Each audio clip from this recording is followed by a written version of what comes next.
Welcome back to the Michigan Business Beat, brought to you on the Michigan Business Network. Chris Holman here, and we're coming to you from Mackinac Island. It's the Mackinac Policy Conference put on by the Detroit Regional Chamber of Commerce. And we have with us right now, well, let's say we have the whole university here now, because that's what you represent, and that's what we're the president, of course, of Kettering University. And you know, I was just on your campus recently, and it is absolutely beautiful. Thank you. We've done a lot of work. We've been engaged in the community now for over a decade, working with the local neighborhoods and really paying a lot of attention to livability and affordability in the neighborhoods, et cetera. So, you know, it's kind of interesting that a lot of the universities are now taking in the neighborhoods, and that's part of the curriculum in many cases. Get out and work in the neighborhoods, get to know your surroundings. And it is very much part of ours as well.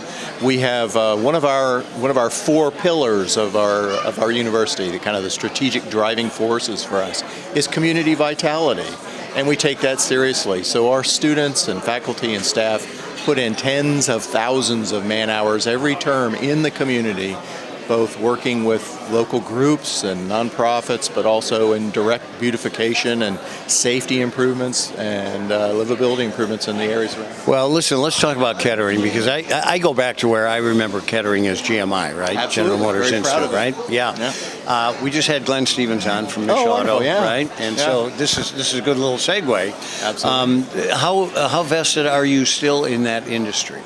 Well, you know, it's a great question, because the automotive industry is now transforming into the mobility industry, and in a lot of ways that represents a broadening of the demands. You know, no longer is it just mechanical engineering, it's software and operations, it's computer programming, it's all of these things, electrical engineering, all the things that we do. And so the university is very proud of its legacy in the automotive industry, and we've actually pivoted very strongly to support mobility. We're one of the top mobility institutions in the state.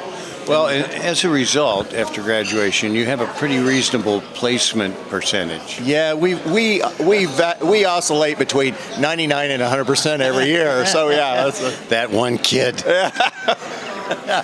No, you do. I mean, the kids come out and they are ready to go to work, so to speak. Absolutely. You know, there's been a lot of attention paid at this conference to the power of integrating experience, work, and learning. And I'm always in the audience going, you know, this is us. Yeah. You know, we're the preeminent institution in the nation in terms of that. And so our students graduate not only with a degree from a top engineering school, but they graduate with 2.5 to 3 years of direct professional experience. They're making money. They're part of these organizations. We work with 600 companies worldwide. Many of our students, by the time they graduate, they're supervising teams. They're running projects in the organizations. So they hit the ground running when they graduate. No moss grows under them. They get pretty good sampling of leadership skills too. Absolutely. You know, we've often been compared to kind of the service academies in both the rigor of the program, but also in the fact that we develop the next generation of leaders of companies. And there's probably, with very little exaggeration, there's probably not a C-suite in the Fortune 100 that doesn't have a Kettering grad in it or somewhere nearby. Well, and you know, it's easier to get people in those C-suites, but it's very difficult to get leaders in those C-suites. Yes, because absolutely. It's a whole different thing. Absolutely. No, I'm very proud of our graduates and what they go on to accomplish. And it's not just in automotive. Our commencement speaker this year is Paul Bascobert. He's an alum, and he's president and CEO of Reuters. Oh, you know, wow. They are in all sorts of industries.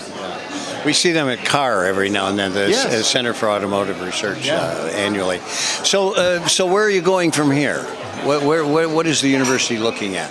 Well, we're investing heavily in a variety of areas. We have 5 major focus areas in our programs. You know, artificial intelligence is one of them. We have a huge program in that. Of course, new energy technologies, electrification and mobility.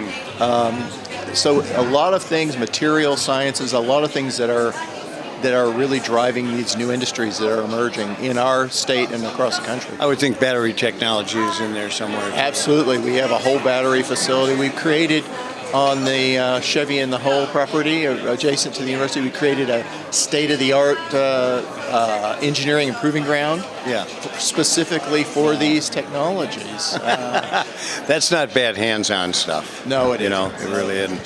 So let's talk about international. I mean, your kids think as global citizens, which is important. Absolutely, and we draw from a large number of countries for our students, but many of our students who come from Michigan or from the U.S.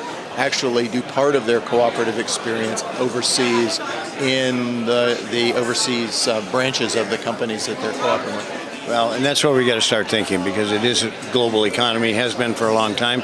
Sometimes we just put our blinders on. Absolutely. Yeah. Well, Dr. Robert McMahan, it's always good to see you, president of Kettering, and keep up the good work, because we need those kids you're producing. Thank you. We've got a great team at Kettering, really passionate about the future and about our students. You absolutely do. Congratulations on that. You're watching the Michigan Business Beat on the Michigan Business Network, coming to you from the Grand Hotel for the Mackinac Policy Conference. I'm Chris Holman.